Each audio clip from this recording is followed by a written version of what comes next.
Greetings. I'm Laura Puccia Valtorta. Ciao, I'm Dante Valtorta.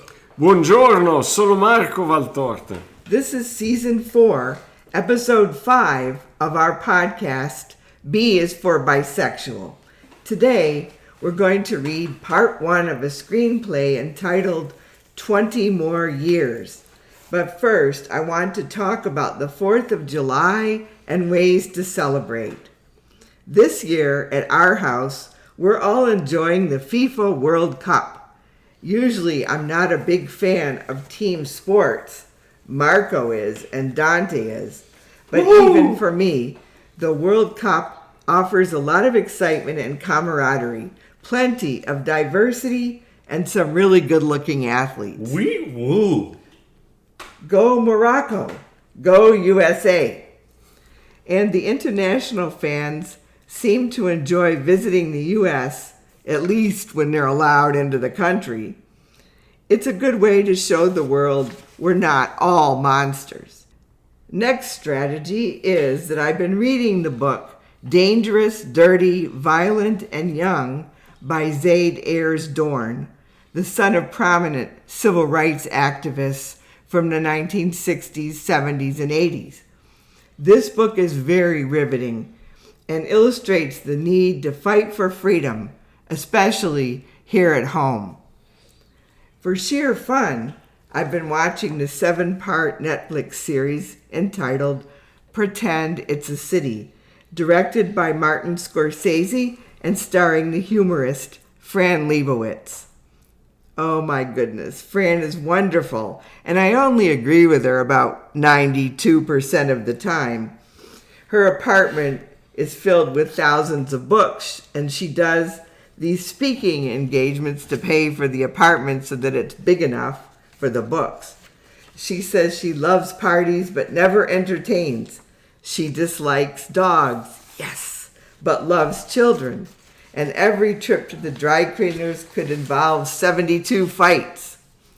Toni Morrison was one of her best friends, and Toni appears in the series during a talk they held together at the New York Public Library. One of the highlights of the series is Fran's description of Charles Mingus, the jazz musician. Once during a concert, Fran said something snarky from the audience, and Charles, whom she describes as fat, chased her down several blocks of New York City. When they both stopped running, he said to her, "Want to get something to eat?" Apparently, Mingus was a famous eater. When Fran invited him to her parents' house for Thanksgiving, her mother was very impressed with his eating, said, "He's such a good eater." And the whole series is just really funny. But enough with that. You need to watch it for yourselves. Now, 20 More Years, Part 1. In exterior, Fluff Mud Place in rural South Carolina, day. The small 4-bedroom brick building is next to the modest house where Pluff Mud Place director Sherrod Green, 55 years old, lives.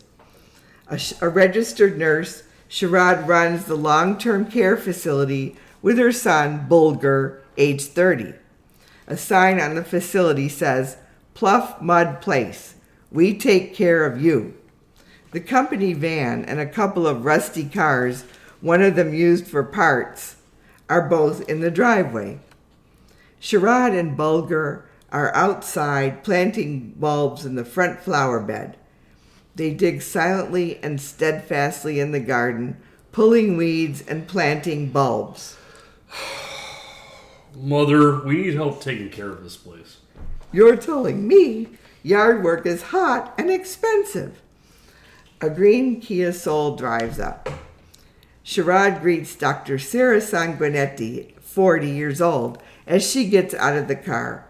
Bulger looks on, frowning. Sherrod and Bulger look at each other. Heads up! This woman has promised me money. Interior, Pluff Mud Place meeting room, same. Lamonte outlaw, 86 years old. River Fitzpatrick, 79. and Julia Malacchio, 83, are seated in the presentation area along with Sanjeet Overdraft Sengupta, 80, and Jeremy Goldberg. They are facing a big portable screen, waiting for the weekly group talk to begin. Julia is in a wheelchair or sitting down. Jeremy has a walker next to his chair. River and Lamonte have canes. Julia has big frizzy hair. Lamonte is bald and wears colorful pants. Sanjeet Overdraft wears a tatty old suit with buttons missing. Jeremy has gold chains around his neck, and River is an aging hippie, still in command, still cool. The residents all look bored, sarcastic, and skeptical, with their arms crossed in front of their chests as they wait for the day's entertainment, which is usually a child-friendly movie such as Lassie or Star Wars, or a lecture on healthy eating. Today, Sharad walks in with Dr. Sanguinetti, and Bulger follows them. This better be good. I'm missing the Chris Rock special. My cooking show is about to start. I was in the middle of online trading. River was gonna take me outside to see some buzzards and a hive of wasps. River raises a fist and then a finger in protest. Lady and gentlemen, I have a special treat for you today. Cut the crap. We want to get outside. Dr. Sarah Sanguinetti, a famous gerontologist, that's a doctor for old people, We ain't stupid. has invented what might be a miracle drug. And she's here today to tell us about it. Sharad sits down. Fresh meat. Dr. Sarah Sanguinetti stands and waves to the residents. She positions herself next to the screen. As she talks, she starts out calm, but then lapses into manic, wild-eyed enthusiasm as she describes the wonders of her invention.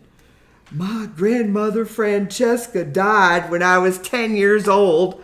Very sad. No motorcycle lessons for me. The residents sit forward to listen more carefully. Well, good. I thought you'd say some crap about pasta sauce and crocheting.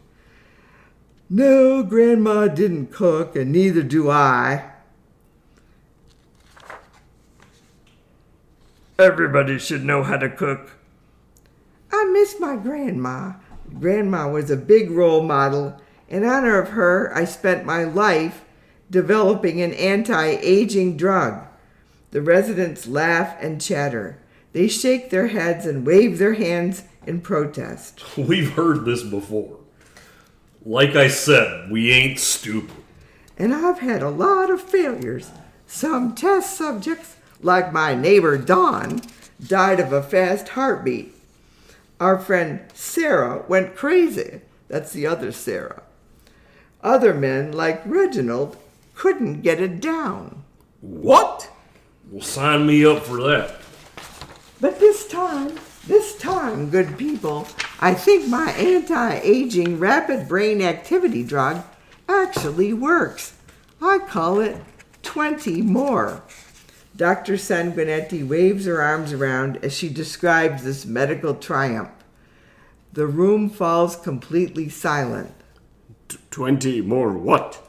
Dollars? Well, come on, spill it, young honey bunny. What does your miracle drug do? Well, I'm not exactly sure what it does. To people, anyway. Mice swing on the bars. They have sex. They have fun. They live 6 months longer on average. That's the mouse equivalent of 20 human years. Dr. Sanguinetti spins around and pulls at her frizzy hair in excited triumph. Lamonte stands up and points his cane at the doctor. We're not mice. Well, maybe my drug also helps people live 20 more years.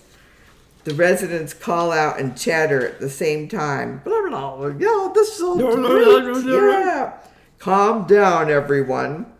We don't know what it does to humans, and we won't know until I test it on them scientifically, and not just my neighbors. I'm looking for volunteers who have nothing to lose. Dr. Sanguinetti skips around the room maniacally, pointing out residents. Maybe you. Maybe you. The residents look at each other. We want to volunteer. Count me in. How much does he pay? We're risking our lives. $5,000 each. No guarantee it won't kill you. The residents erupt into shouting and excited chatter. Hey! They stand up and rush toward the front door. Julia wheels forward. Sherrod and Bulger stand up to quell the riot and protect Dr. Sanguinetti. But the doctor joins in. She excitedly embraces the residents. I want to swing on the bars again. I just want to swing. I want to live 20 more years.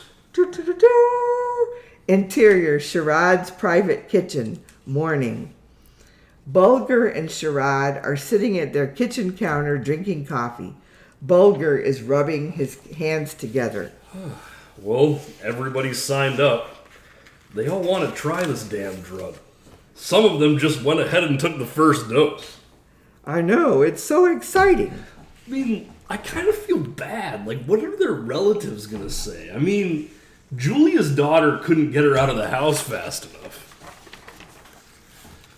And Jeremy's family, man, that family never comes to visit. Nobody wants their relatives to live longer. In fact, they want them to die. Maybe we won't tell them. Is that legal? I don't know. You're the law school dropout. Don't start. Law school was a long time ago, and this place makes me work my ass off 24/7, and you don't even pay me. You get room and board and an interesting job. Yeah, interesting. River punched me in the stomach the other day. Said I was flirting with Julia. Ha! These old folks are so crazy. The point is, nobody cares about our residents. They make the perfect test subjects invisible. And Dr. Sanguinetti is going to pay everybody $5,000. Good. Maybe they can pay us all what they owe for once, instead of counting on the children to pay. And Pluffmont Place gets $10,000 just for us. Whoa, that sounds great. Let's go over and relieve Shonda in the kitchen. See what's happening. Bulger clutches at his heart. He closes his eyes. With money in our pockets, maybe Shonda and I can finally escape this place. Together. Does Shonda know about that? Do-do-do-do. Interior, Pluff Mud Place kitchen, same day. Shonda Outlaw, 25, is preparing biscuits in the kitchen as Jeremy follows her around with his walker. Get out of here. I need to finish these biscuits. Jeremy pushes his walker aside and approaches Shonda. I can't help myself. I need to cook. I'm a super chef. Sit down, Mr. Goldberg. I don't need your help. Jeremy puts an arm around Shonda's waist and tries to move her so he can get to the counter. Please step aside. I want to make some fresh salsa with tomatoes from the garden. Shonda pushes him away. Move away from my kitchen, you idiot. Sherrod and Bulger enter. Mr. Goldberg, what are you doing? Stay away from her. Bulger pushes Jeremy away roughly and tries to protect Shonda. Nothing. But give me another dose of that 20 more drug and you'll see some action. Bulger shields Shonda from Jeremy. Yeah, try to be more realistic. I am an excellent chef, pill or no pill. What are y'all talking about? Dr. Sanguinetti wants to test a new drug on our residents. What drug? It'll make the residents act younger and live 20 more years. People think they can find that on the street already. This one will be legal, almost. A prescription drug. And it works? That's what we're going to find out. Humph. Their families are not going to like that. You think? My kids all moved to Los Angeles, so who cares about them? Miss Julia's daughter is living in her house with her 3 kids, and Mr. Sanjit's daughter, Laboni, is stealing her dad's money. None of them will want to give back their houses or their money. I bet Dr. Sanguinetti hasn't thought about that. And the children all have legal powers of attorney. Shit. Do-do-do-do. And that's the end of the first part of 20 More Years. Everybody, try to stay cool despite the climate change. And see you next time. Do-do-do-do. Ciao a tutti. Arrivederci!